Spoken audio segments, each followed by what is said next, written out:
Face à la reprise progressive du trafic aérien post-Covid, les ministres des Transports de la zone CEMAC ont décidé de la mise en place de la redevance de sécurité aérienne régionale, la RSAR. Déjà en vigueur dans 5 des 6 États membres, cette taxe vise à garantir un financement durable de la supervision aérienne et à renforcer la conformité de la sous-région aux standards de l'Organisation de l'aviation civile internationale. Réunis le 17 octobre 2025 à Brazzaville pour la 7e session ordinaire du comité des ministres de l'Agence de supervision de la sécurité aérienne en Afrique centrale, les responsables ont également adopté le plan d'action et le budget 2026 de l'agence.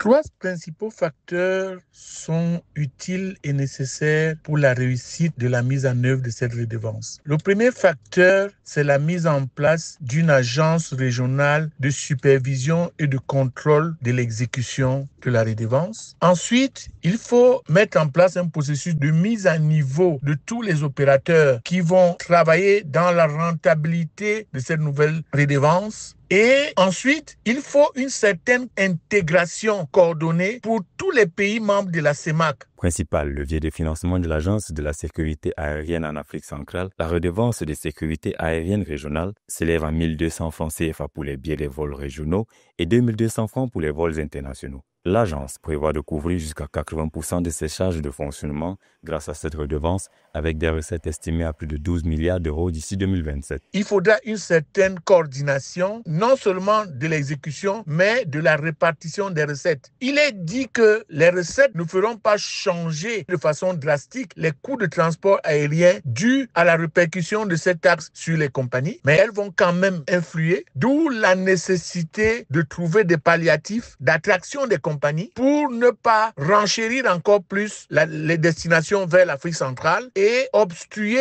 l'arrivée des touristes et renchérir les coûts de voyage. Consolidant ce mécanisme, la CEMAC affirme sa volonté de bâtir un ciel plus sûr et compétitif en Afrique centrale. À l'horizon 2028, l'objectif est clair, obtenir la certification OACI de catégorie 1, symbole d'une aviation conforme aux meilleurs standards mondiaux et moteur d'une connectivité régionale.